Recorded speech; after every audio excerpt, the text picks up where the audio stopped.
राम राम दोस्तों और मेरी माताएं बहनें, आशा है कि आप सभी के ऊपर बाबा नीम करोली जी की श्री राम प्रभु की अपार कृपा होगी।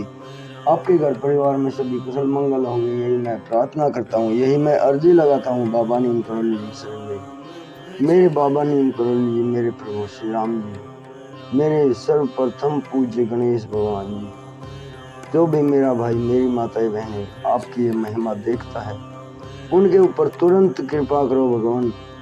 सुनते सुनते ही उनके सभी कष्ट दूर हों, यही मेरी प्रार्थना। जय राम जी की। दोस्तों और मेरी माताएं बहनें, आज 1 फरवरी और मैं आपको आज सुनाता हूँ माघ मास विनायक चतुर्थी।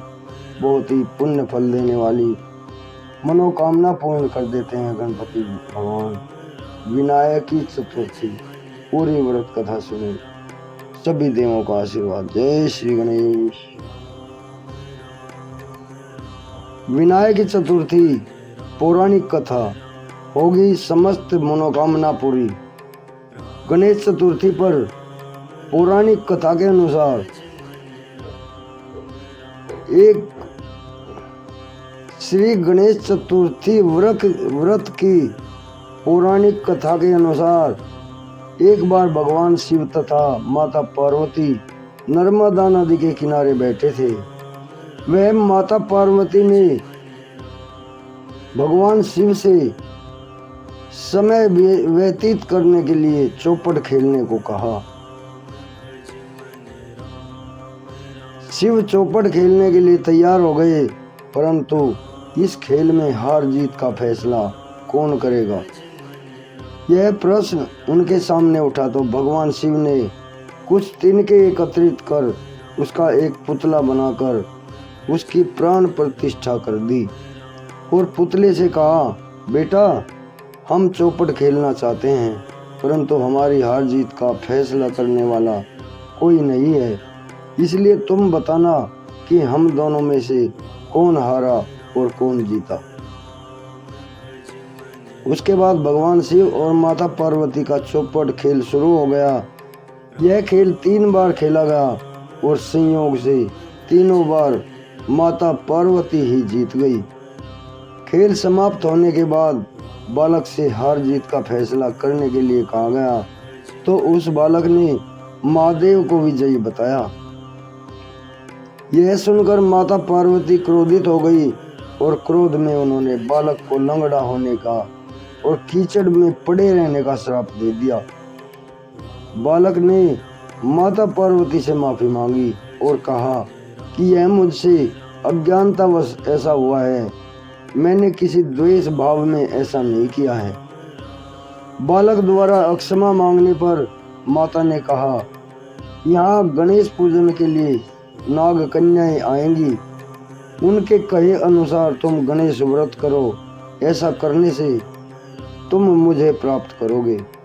यह कहकर माता पार्वती शिव के साथ कैलाश पर चली गई। 1 वर्ष बाद उस स्थान पर नाग कन्याएं आई। तब नाग कन्याओं से श्री गणेश के व्रत की विधि मालूम करने पर उस बालक ने 21 दिन लगातार गणेश जी का व्रत किया।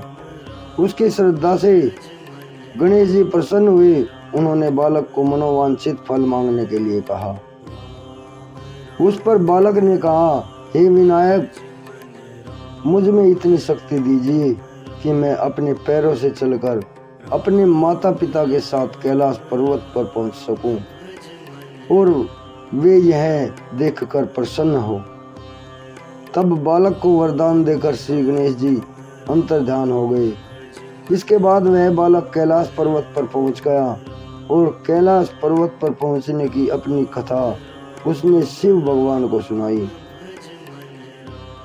चौपड़ वाले दिन से माता पार्वती शिव जी से विमुख हो गई थी, अतः देवी के रुष्ट हो जाने पर भगवान शिव ने भी बालक के बताए अनुसार 21 दिनों तक श्री गणेश जी का व्रत किया।